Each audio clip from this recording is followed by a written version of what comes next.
Boeing ने एवैक्स airborne warning and control systems Bharat को ऑफर किया है। आधुनिक युग में एवैक्स विमानों को युद्ध के मैदान में वही महत्व प्राप्त है जो आंखों को शरीर में। ये दुश्मन की हर हरकत पर नजर रखते हैं, अपनी सेनाओं को मार्गदर्शन देते हैं और किसी भी हवाई हमले की पूर्व चेतावनी दे सकते हैं। इस समय भारतीय वायुसेना के पास कुल 5 एवैक्स सिस्टम हैं, जिनमें 3 इजरायली फाल्कन एवैक्स हैं, जिन्हें रूस के evolution IL-76 heavy transport planes पर लगाया गया है। इसके अतिरिक्त 2 Indian made Netra Mk1 system हैं, जो ब्राजील के EMB-145 जेट पर आधारित हैं और DRDO द्वारा विकसित किए गए हैं। हालांकि ये दोनों प्रकार की प्रणालियां अत्यंत प्रभावशाली हैं, लेकिन भारत की जरूरत और क्षेत्रीय सुरक्षा परिवेश को देखते हुए यह संख्या बेहद कम मानी जा रही है।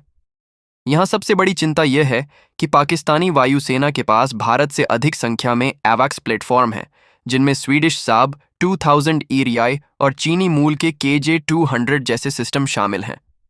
चीन की बात करें तो उसके पास पहले से ही KJ-500, KJ-2000 और अन्य भारी एवैक्स सिस्टम मौजूद हैं। यानी भारत को दोनों तरफ से मजबूत निगरानी क्षमताओं से लैस विरोधियों का सामना करना पड़ रहा है। ऐसे में अमेरिका की दिग्गज एरोस्पेस कंपनी बोइंग ने भारत को एक वैकल्पिक प्रस्ताव दिया है।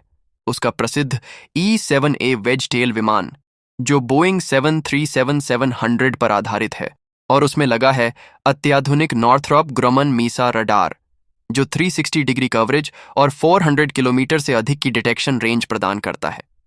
यह सिस्टम ऑस्ट्रेलिया, दक्षिण कोरिया, तुर्की और यूनाइटेड किंगडम द्वारा अपनाया जा चुका है, और हाल ही में अमेरिका और नेटो ने भी इसके ऑर्डर दिए हैं, जो इसकी वैश्विक विश्वसनीयता को दर्शाता है। हालांकि तकनीकी दृष्टिकोण से वेज टेल एक सशक्त विकल्प हो सकता है, लेकिन भारतीय वायुसेना ने इसके बजाय अपने स्वदेशी नेट्रा प्रोग्राम को प्राथमिकता देने का निर्णय लिया है। ये निर्णय आत्मनिर्भर भारत की भावना का प्रतीक है। IAF की योजना है कि वह अगले कुछ वर्षों में 12 नई स्वदेशी AWACS प्रणालियों का अधिग्रहण करे, जिनमें 6 होंगे नेट्रा Mk-1A और 6 होंगे अधिक शक्तिशाली और बड़े नेट्रा Mk-2 सिस्टम।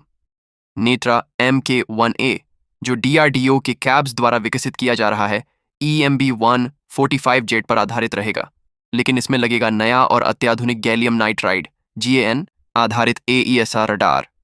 ये GAN तकनीक पुराने गैलियम आर्सेनाइड GAAS रडार की तुलना में ज़्यादा पावर एफिशिएंसी, लंबी डिटेक्शन रेंज 250 से 300 किलोमीटर तक और इलेक्ट्रॉनिक जैमिंग से बेहतर सुरक्षा प्रदान करता है।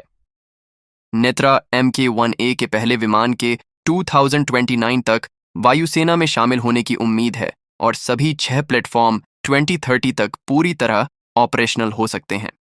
नेट्रा Mk-2 भारत का अब तक का सबसे महत्वाकांक्षी AWACS प्रोग्राम है।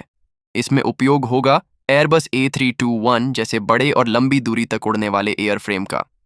इसका बड़ा आकार न केवल इसे अधिक रडार पावर और कवरेज देता है, बल्कि इसमें अधिक मिशन कंसोल्स, ऑपरेटर्स और लंबी मिशन अवधि के लिए आवश्यक संसाधन मौजूद होंगे। ये सिस्टम भी उसी GAN ESA रडार तकनीक से लैस होगा, जो उसे वेज टेल जैसे सिस्टम्स के समकक्ष बना देगा। GAN आधारित रडार केवल लंबी दूरी की पहचान तक ही सीमित नहीं है। ये स्टेल्थ विमानों, क्रूज मिसाइलों और छोटे ड्रोन जैसे लक्ष्यों को भी ट्रैक कर सकता है, जो आज की जंगों में सबसे अधिक चुनौतीपूर्ण हैं। इसके अतिरिक्त इन तकनीकों को DRDO और भारतीय निजी क्षेत्र की भागीदारी से विकसित किया जा रहा है, जिससे भारत की तकनीकी आत्मनिर्भरता, रख-रखाव लागत में कमी और लॉजिस्टिक्स सपोर्ट बेहतर हो सकेगा। अगर भारत बोइंग से E-7A वेज टेल खरीदे तो अनुमानित खर्च लगभग 1.5 से 2 बिलियन डॉलर्स हो सकता है, वो भी सिर्फ 6 एयरक्राफ्ट के लिए। साथ ही इसके साथ नई ट्रेनिंग, लॉजिस्टिक्स इंफ्रास्ट्रक्चर और सिस्टम इंटीग्रेशन की अतिरिक्त लागत भी जुड़ी होगी। वहीं स्वदेशी नेट्रा Mk-1 और Mk-2 सिस्टम्स न केवल कम लागत में तैयार किए जा सकते हैं, बल्कि इनका भारतीय सिस्टम्स के साथ बेहतर समन्वय और रखरखाव भी आसान है।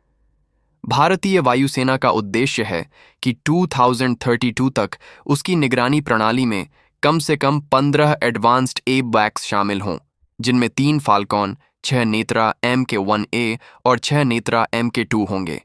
ये तैनाती भारत को अपने पश्चिमी और उत्तरी मोर्चों पर हवाई सुरक्षा में अपार बढ़त दिलाएगी और देश की एयर डिफेंस की रीढ़ को पहले से कहीं ज्यादा मजबूत बनाएगी। अगर आपको यह वीडियो जानकारीपूर्ण लगा हो तो कृपया इसे लाइक, शेयर और चैनल को सब्सक्राइब जरूर करें। आप अपनी राय नीचे कमेंट में भी दे सकते हैं। क्या आपको लगता है कि भारत को वेज टेल भी लेना चाहिए या केवल स्वदेशी प्रणालियों पर भरोसा करना चाहिए?